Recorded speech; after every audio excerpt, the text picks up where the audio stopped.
We provide you the platform to turn your dreams into reality. Give wings to your aspirations with KR Mangalam University. Middle east, Europe, east Asia में खुले war front के बीच चीन में सबसे बड़ा जमावड़ा लगने जा रहा है। एशिया के सबसे बड़े देश में ऐसा पहली बार हो रहा है जब रूस के राष्ट्रपति पुतिन, नॉर्थ कोरिया का supreme marshal Kim Jong Un, Iran के राष्ट्रपति मसूद पेजेशकियन जैसे अमेरिका के धुर विरोधी धुरंधर एक साथ एक मंच पर होंगे तो इसे महज डिप्लोमेसी तो नहीं कहा जाएगा।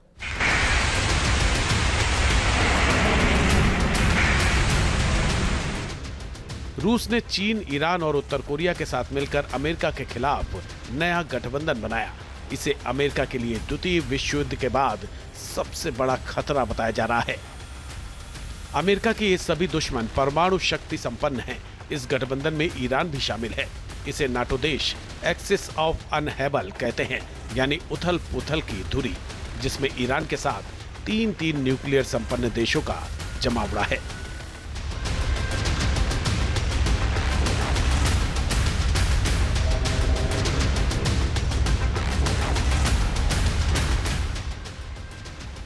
जंग हमेशा अपने साथ तबाही लेकर आती है, जिसकी तस्वीरें दुनिया देख ही रही है, चाहे रूस यूक्रेन का युद्ध हो या फिर ईरान इजराइल युद्ध।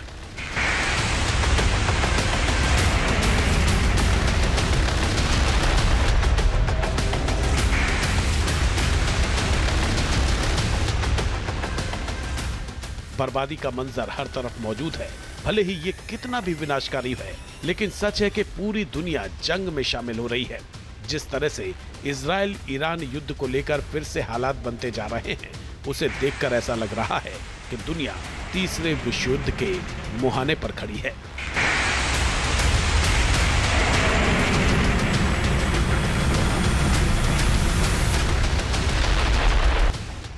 अमेरिका के खिलाफ तीन बड़े न्यूक्लियर पावर एक साथ आना बहुत बड़ी उथल-पुथल का सीधा संदेश है।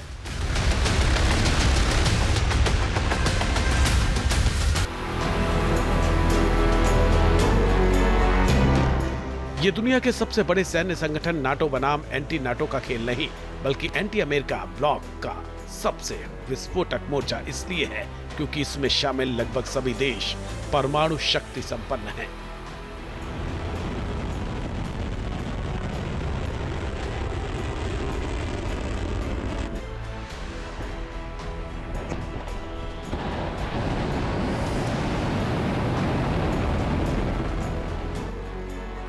रूस के राष्ट्रपति पुतिन, जिनके मूड को नाटो देश भाप नहीं पाते हैं, खुद अमेरिकी थिंक टैंक को लगता है कि अलास्का समिट विफल होने के बाद पुतिन कुछ बड़ा प्लान कर रहे हैं।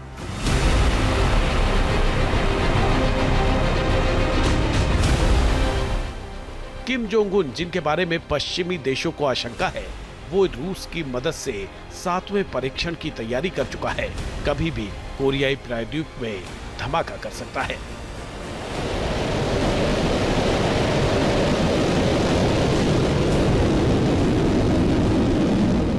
चाइना और नॉर्थ कोरिया ने आपस में अच्छे संबंध बना रखे हैं, बल्कि मैं तो ये कहूँगा कि पूरे विश्व में नॉर्थ कोरिया का सबसे बड़ा दोस्त जो है वो चाइना है।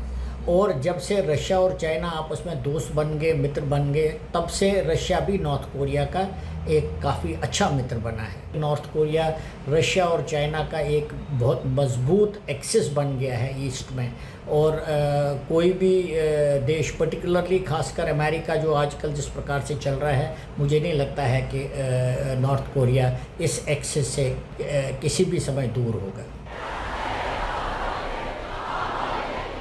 ईरान के supreme leader Ayatollah Ali Khamenei के दूत राष्ट्रपति मसूद पेजेशकियन, जिन्होंने न्यूक्लियर प्रोग्राम पर अमेरिका को खुला चैलेंज किया, इजराइल को धमकाया, और उन ताकतों के बीच में है मेजबान चीन, जिसने विक्ट्री डे समारोह को ऐसे शक्ति प्रदर्शन का मंच बनाने की तैयारी की है जो अमेरिका और उसके सहयोगी देशों की आंखों में चुभ रही होगी। चीन के विक्ट्री डे परेड को हाई लेवल पर कोरियोग्राफ किया गया है। ये चीन की सबसे बड़ी और भव्य परेड में से एक होने की उम्मीद है। इसमें fighter jet, missile defence system और हाइपरसोनिक हथियारों जैसे अत्याधुनिक सैन्य उपकरणों का शक्ति प्रदर्शन किया जाएगा। लेकिन सबसे ज्यादा खास रहने वाली है पुतिन, जिनपिंग, किम जोंग उन की सीट अरेंजमेंट। जो पश्चिम के खिलाफ तगड़ी मोर्चाबंदी का सबूत होगी। बीजिंग का तियानमेन चौक इतिहास के दौर का गवाह रहा है। 4 जून 1989 को इसी चौक पर लोकतंत्र को आर्मी टैंक के दम पर कुचला गया था। वहीं ये चौक चीन के सबसे बड़े शक्ति प्रदर्शन का स्थल भी बना। इसी चौक पर सबसे हाई प्रोफाइल मंच बन रहा है, जहां चीन के राष्ट्रपति शी जिनपिंग परेड की सलामी लेंगे।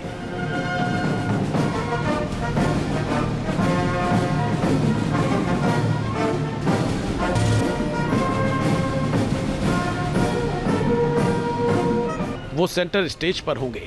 रूस के राष्ट्रपति पुतिन उनके राइट साइड में होंगे, जबकि किम जोंग उन शी जिनपिंग के लेफ्ट साइड में बैठेंगे।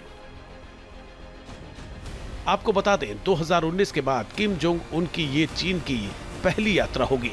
दिसंबर 2011 में अपने पिता की मृत्यु के बाद जब किम ने सत्ता संभाली, उसके बाद से उसने किसी भी बहुपक्षीय शिखर सम्मेलन या विदेशी नेताओं से जुड़े कार्यक्रमों में भाग नहीं लिया है। लेकिन जिस तरह दुनिया में मोर्चा बना है, उसने किम जोंग को बदलने पर मजबूर कर दिया और इसके टारगेट पॉइंट पर है अमेरिका।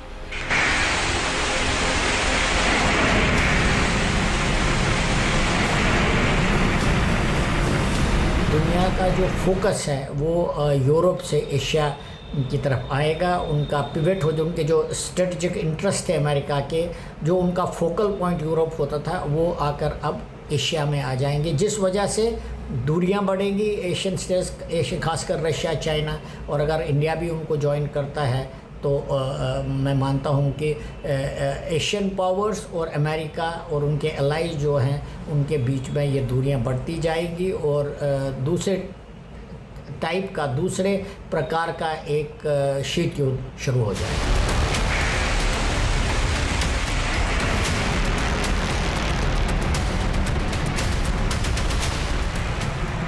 जिस ईरान के न्यूक्लियर प्रोग्राम की ईंट से ईंट बजा देने के लिए अमेरिका और इजराइल ने भयानक एयर स्ट्राइक की थी, लाखों टन बारूद ईरान के सीने में उतार दिया, उस न्यूक्लियर प्रोग्राम को ईरान फिर से धार देने लगा है।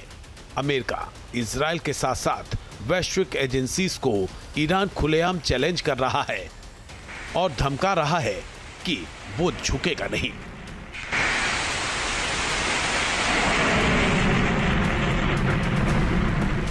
ईरान अपने यूरेनियम प्लांट में न्यूक्लियर हथियार बना चुका है या अब बनाकर ही दम लेगा। तस्वीर अभी धुंधली है, मगर एक तस्वीर साफ है कि 12 दिनों की जंग में हुई तबाही के बाद ईरान एक बार फिर से पूरी ताकत से अपने न्यूक्लियर प्रोग्राम को आगे बढ़ाने में जुट गया है, जिसे इजराइल किसी भी कीमत पर बर्दाश्त नहीं करने वाला है। और यही वजह है कि एक युद्ध ने एक बड़े युद्ध का प्लॉट तैयार कर दिया है।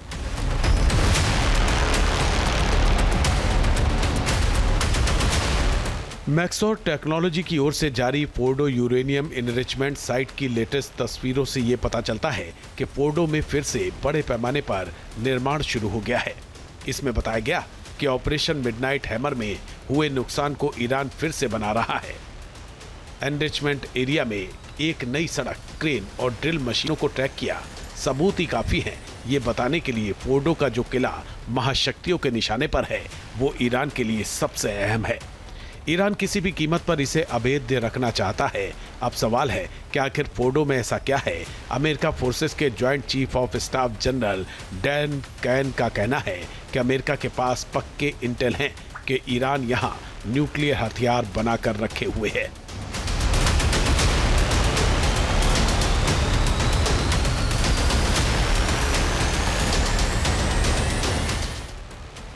ईरान ने अंतर्राष्ट्रीय परमाणु ऊर्जा एजेंसी के लिए अपने यूरेनियम और न्यूक्लियर साइट के दरवाजे बंद कर दिए हैं।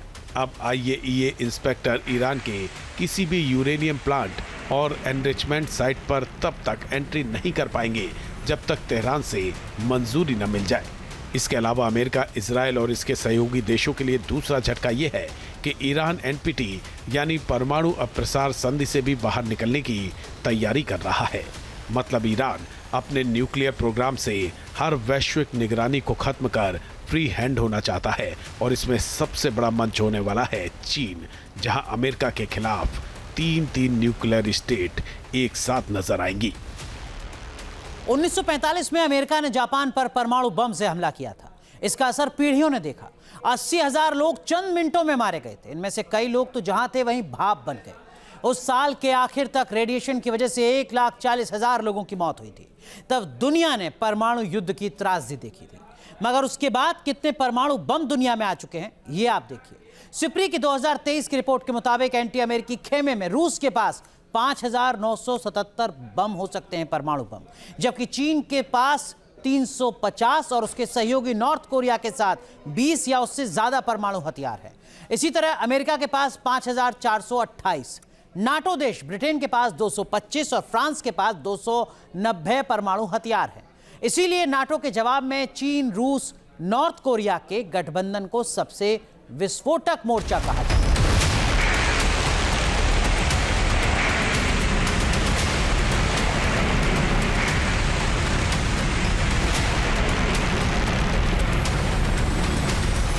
ईरान के न्यूक्लियर प्रोग्राम को इजराइल अपने खिलाफ सबसे बड़ा खतरा बताता है। खुद अमेरिका को लगता है कि ईरान यूरेनियम संवर्धन के नाम पर परमाणु हथियारों को विकसित कर रहा था। दशकों से ईरान के खिलाफ अमेरिकी अदावत की जड़ में यही परमाणु हथियार है, जिस पर ढाल बनकर खड़े हैं रूस और चीन जैसे देश। चीन ईरान पर लगे प्रतिबंधों को हथियार बनाकर अमेरिका के ट्रेड वॉर को काउंटर करता है, तो रूस की टॉप लीडरशिप की ओर से न्यूक्लियर धमकी ने यूक्रेन और यूरोप के नाटो देशों की नींद उड़ा रखी है। द आई पेपर के मुताबिक यूक्रेन युद्ध की शुरुआत से ही रूस ने पश्चिम के खिलाफ बार बार परमाणु धमकियां दी हैं।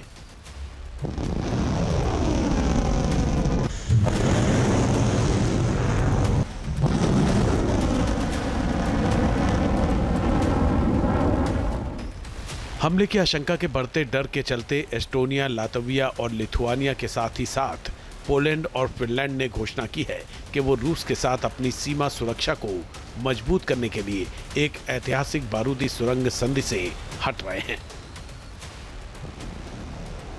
बाल्टिक देश रूसी हमले का सबसे संभावित टारगेट है। मॉस्को ने हाइपरसोनिक मिसाइलों का उत्पादन भी बढ़ाना शुरू कर दिया है। द इकोनॉमिक टाइम्स के मुताबिक मध्यम दूरी के ये हथियार 3,415 मील दूर तक के टारगेट पर प्रहार करने में सक्षम हैं, जिससे पूरा यूरोप और यहां तक कि पश्चिमी अमेरिका भी उनकी पहुंच में आ सकते हैं।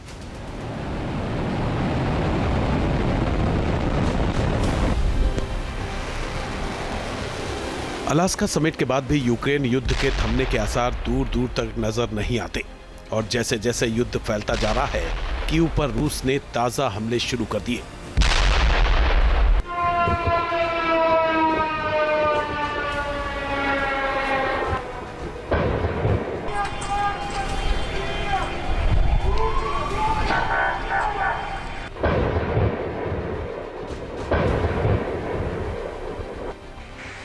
उसने नाटो को बड़ी सर्जरी के लिए मजबूर कर दिया है कि क्या यूक्रेन को हथियारों की सप्लाई जारी रहेगी या फिर यूक्रेन की मदद के लिए नाटो देश मोर्चे पर उतरेंगे। हालांकि 17 अगस्त की मीटिंग में नाटो देशों में एक बात पर सहमति बनी कि फिलहाल सारा फोकस युद्ध को सीमित रखने पर होगा, क्योंकि अमेरिका के सामने एक और फ्रंट टेंशन बनकर खड़ा है और जहां यूक्रेन की तरह अमेरिका सिर्फ हथियारों की सप्लाई से ही वॉर को कंट्रोल नहीं कर पाएगा, बल्कि उस देश की रक्षा का जिम्मा अमेरिका के कंधों पर है और वो फ्रंट है ताइवान। ब्लू बैटल जोन में धधकते वॉरशिप, आग उगलती विनाशक मिसाइल्स और धावा बोलने को तैयार एम्फीबियस फोर्स, इस तरह जिनपिंग राज में ताइवान को निगलने के लिए चीन की रणनीति सबसे आक्रामक दौर में दिखाई दे रही है। लंदन के द स्टैंडर्ड में रॉबर्ट फॉक्स ने कहा कि चीन 2027 तक ताइवान पर आक्रमण करने की कोशिश करेगा, जिसे एक जादुई वर्ष माना जाता है, क्योंकि ये उस पीएलए की शताब्दी है जिसे बाद में बनना था। ऐसा पहली बार हुआ था जब 13 अगस्त को चीन की समुद्री war machinery aircraft carrier Shandong fleet के साथ ताइवान तट के इतना करीब पहुंची। ताइवान के पास शानडांग का पहुंचना बड़ा इशारा है कि चीन कुछ बड़ा प्लान कर रहा है, क्योंकि इसमें J-15, J-18 जैसे एडवांस फाइटर जेट तैनात रहते हैं, जिनका इस्तेमाल चीन ताइवान में हवाई घुसपैठ के लिए करता है। और अगर स्ट्रेट थंडर कॉम्बैट ड्रिल की तस्वीरें जंग की शक्ल में सामने आती हैं, तो प्रशांत महासागर का ये इलाका बारूदी धमाकों से दहल उठेगा और फिर दुनिया एक ऐसा युद्ध देखेगी जिसकी बिसात बीजिंग में बिछाई जा रही है। ताइवान के चारों ओर पीपुल्स लिबरेशन आर्मी के जेट इतनी बड़ी संख्या में आ गए जो तनाव को बढ़ाने का सबसे खतरनाक कदम है। Team news nation. जहां भक्ति है हर शब्द में, कथाओं में छुपे हैं दिव्य रहस्य और ज्योतिष देता है जीवन को दिशा। धर्म से जुड़ी हर बातों को जानने के लिए हमारे चैनल स्तुति को सब्सक्राइब करें। चैनल पर जाने के लिए इस लिंक पर क्लिक करें।